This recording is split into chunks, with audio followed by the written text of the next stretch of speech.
Trabajadores en seguro de paro, evolución y radiografía es el título que propone para su columna de hoy Germán de Agosto, con el análisis económico. Germán, bienvenido, ¿cómo te va? ¿Cómo andas, Pincho? ¿Todo bien? Todo bien. Esta columna la propones pocas horas después, digamos, de que se conozcan los datos vinculados al seguro de desempleo oficiales, difundidos por el Ministerio de Trabajo y Seguridad Social, correspondientes a junio. ¿Qué primera lectura hacer de esos números? Bueno, lo que están marcando, que es ese adelanto que dio el ministro, es una reducción en lo que tiene que ver con los beneficiarios del seguro de desempleo. Y una primera precisión para saber de qué estamos hablando cuando hablamos de este universo, estamos hablando de trabajadores formales dependientes del sector privado. Eso es importante porque, por ejemplo, los trabajadores independientes no están dentro de este universo que estamos analizando y los informales tampoco. Y cuando nosotros miramos, por ejemplo, qué fue lo que pasó el año pasado en el momento más álgido de la pandemia, si se quiere, los más afectados fueron los informales, los que no estaban cotizando a la seguridad social. Esos son los que quedan por fuera de este análisis. Cuando hablamos de beneficiarios por seguro de desempleo, entonces hablamos de trabajadores formales dependientes del sector privado. Eso como una primera predicción para entender dónde estamos parados. Entonces, ¿qué es lo que está pasando ahora? Si nosotros vemos el gráfico de la primera placa, lo que vamos a ver es, bueno, cómo han venido evolucionando en los últimos meses, ¿sí? Y cómo nos hemos ido alejando del pico que tuvimos hace un año en mayo. El último dato, concretamente, marca que tenemos cerca de 77.000 trabajadores que están en seguro de paro.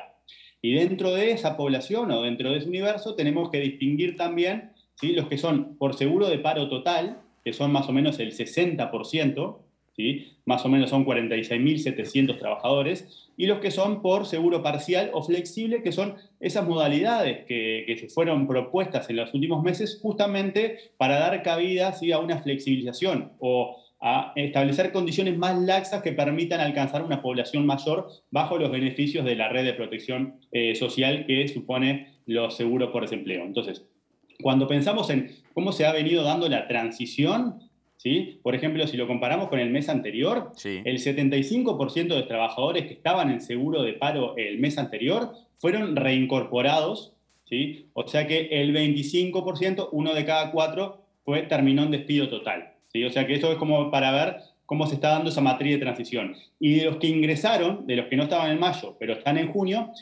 3/4 ingresaron, ¿sí?, en el mecanismo de suspensión o reducción, que es ese mecanismo que estamos diciendo que supone como una flexibilización. Entonces, tenemos más o menos 30.000 personas que están en seguro de paro parcial o flexible y que en realidad mantienen su vínculo, ¿sí? Y ahora lo que está buscando es el ministerio es prorrogar la posibilidad de extender estos beneficios más allá del 30 de septiembre, que se terminarían estas modalidades que fueron justamente dadas en el marco de la crisis sanitaria. Entonces, eso es lo que tiene que ver con la evolución, Tincho. Pero si querés, podemos hacer con los datos a mayo, porque todavía el BPS no tiene los datos de junio para hacer esa radiografía. Sí. Podemos ver en la segunda placa, bueno, cómo está compuesto este universo del que estamos hablando, ¿sí? Desde el punto de vista de lo que tiene que ver con los sectores, ahí vemos que en realidad el sector que más aporta beneficiarios al total es el sector de comercio y lo sigue la industria, ¿sí? Ahí tenemos el 19 y el 13% respectivamente.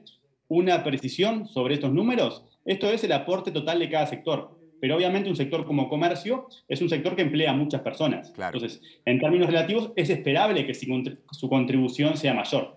Eso no quiere decir que dentro de la población que está dentro del sector, o sea, de los cotizantes del sector, sea el más representado. Y esa Claro. es otra parte de la película. Puede haber Por sectores ejemplo, un más sector como afectados.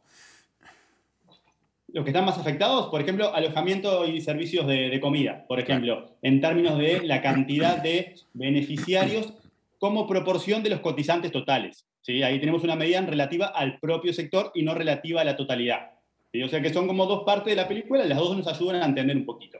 Entonces, lo otro que podemos ver es cómo se compone la población por tramos de edades. Y ahí, viste que como se ven en la placa, está bastante repartida entre lo que tiene que ver, por ejemplo, hasta 29 años hay más o menos un 23% de personas que son beneficiarias del seguro de paro. El grueso se concentra entre los 30 y los 49 años. Y lo otro que podemos ver, para terminar como esta radiografía del universo que estamos contemplando, es, bueno, cómo se distribuye según sexo. Y ahí lo que tenemos es bastante parejo, son casi 53% son hombres y el restante 47% son mujeres. Entonces, ahí entendemos un poquito más, bueno, cómo está compuesto este universo de personas que hoy son beneficiarias del seguro de paro total, ¿sí? En el seguro de paro, perdón, contemplando todas las causales.